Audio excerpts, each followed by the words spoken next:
In this video, we're going to talk about how to set up your Algebra 2 interactive notebook.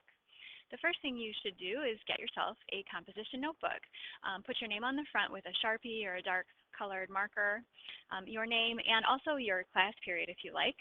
Algebra 2 is sometimes helpful if you have multiple composition books going. Maybe you're using one for English or science as well.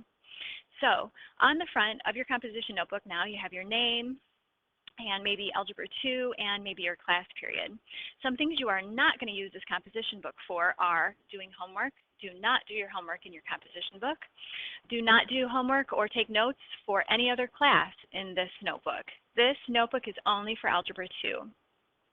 You are not going to want to lose this, you don't want to share this, and you don't want to use the pages as scratch paper.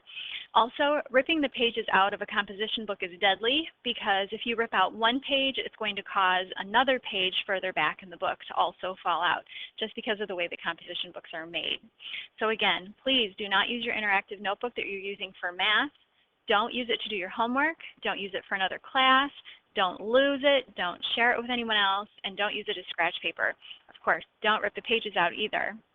So your book will probably have around 100 pages, and we're probably going to use at least 80 or 90 of them, depending on how big your handwriting is, and depending on how much space you leave between sections.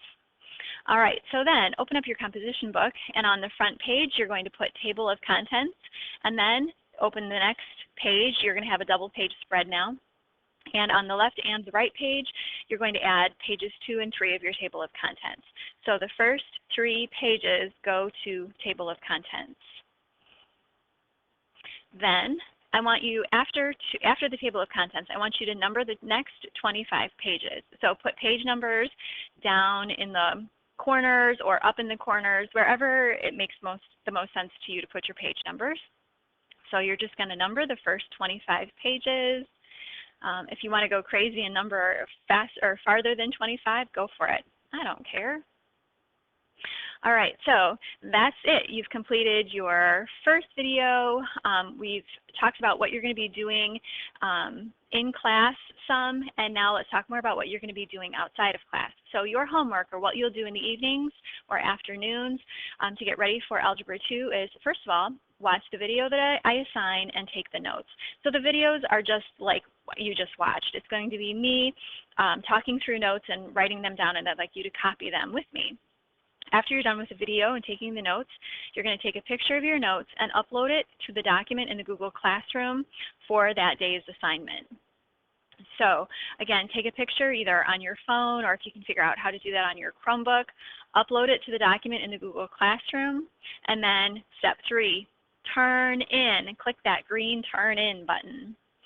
Now, after you have taken the notes, you're going to want to leave space because we're going to add additional examples to your notebook at the beginning of the next class. And that's kind of a redundant step because of what else would you put there? You don't have anything else to write there. So anyway, be prepared to have your notebook with you in class and then add to your notes at the beginning of the next class.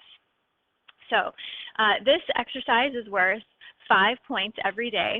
The actions of watching the video and taking the notes are worth 5 points every day. You're going to get a 0 out of 5 if your picture on the document is not turned in by the beginning of class. So how will I know if you've done your homework? I'm going to see a picture in your own handwriting of your notes. Now, you don't have to, if it's 3 or 4 pages in your book, you don't have to show me a picture of all 3 or 4 pages. You can just take a picture of that last page. But again, I'm going to be opening up this assignment, and I'm looking for your own handwriting and the content that I'm expecting, you know, what I just did in the notes on the video. So that takes care of that. If you haven't already, put your name on the front, 3 pages of table of contents, number the next 25 pages, and you'll be all set for class tomorrow. Thanks, everybody.